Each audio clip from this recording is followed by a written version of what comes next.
Shalom, sean ustedes bienvenidos al Centro de Estudios Judío Nazareno de Derech Hashem.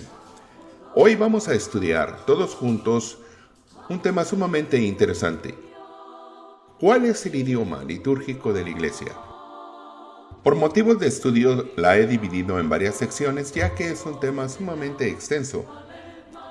Así que en esta ocasión estudiaremos la primera parte.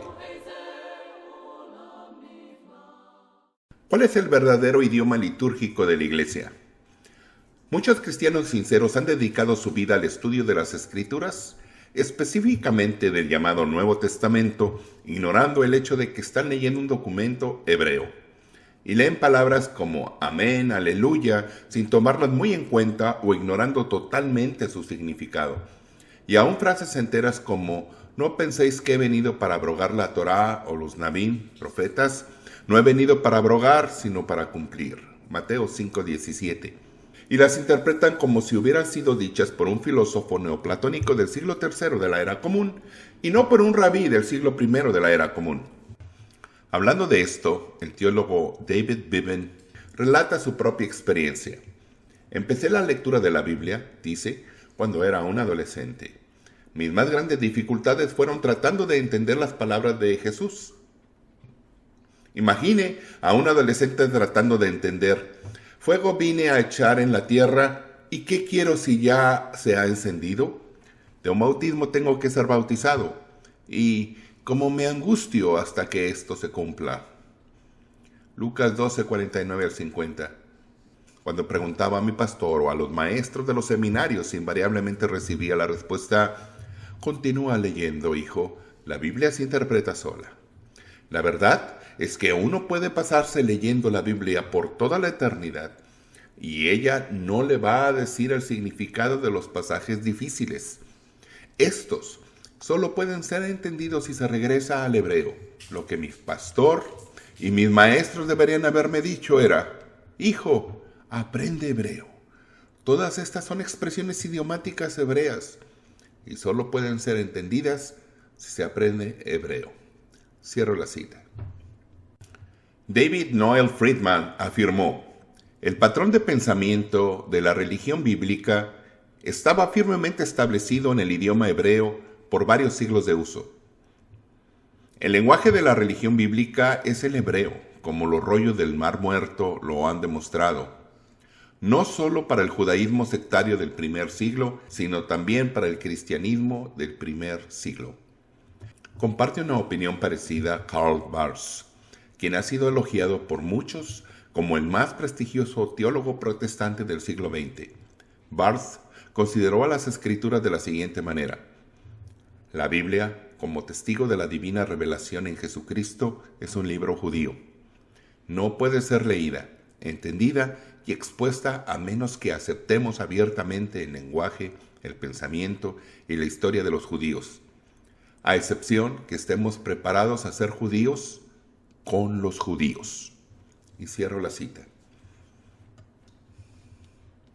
En otras palabras, es imposible entender a fondo la Biblia sin un conocimiento por lo menos elemental de la cultura, la historia, la religión y la lengua hebrea. El rabí Jacob Weinstein escribió, el hebreo fue siempre el Leshon HaKodesh, la lengua sagrada, agregando solemnidad y sentimiento al servicio religioso, dándole expresión a la unión y a la unicidad del pueblo de Israel. El hebreo quedó como la lengua histórica del pueblo judío, como símbolo de unión entre las generaciones del pasado y la del futuro.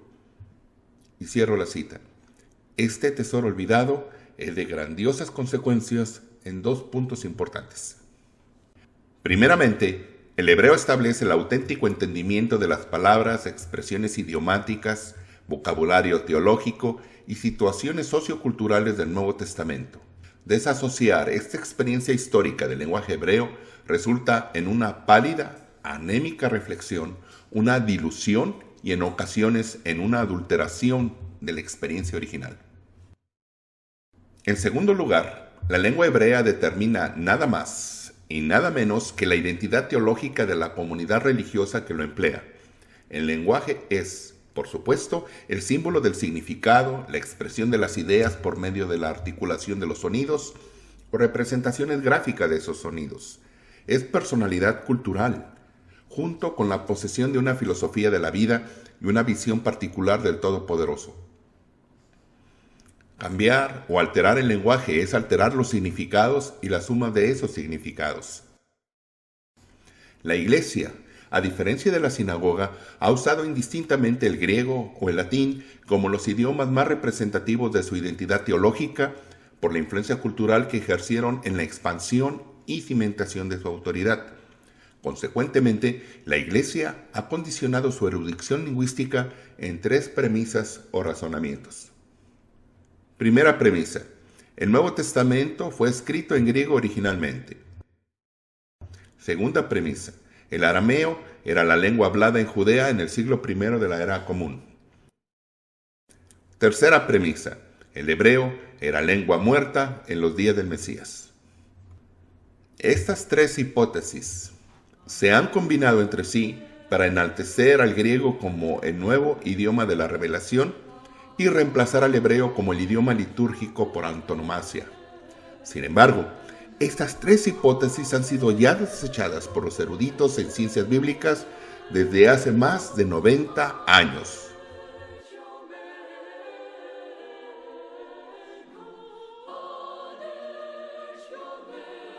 Este tema y otros muchos más están contenidos en el libro La salvación viene de los judíos, escrito por su servidor, Francisco Martínez. Lo puedes tú encontrar en librerías de prestigio o lo puedes pedir tú a amazon.com o barnesandnoble.com. Espero que esta información te sea de utilidad.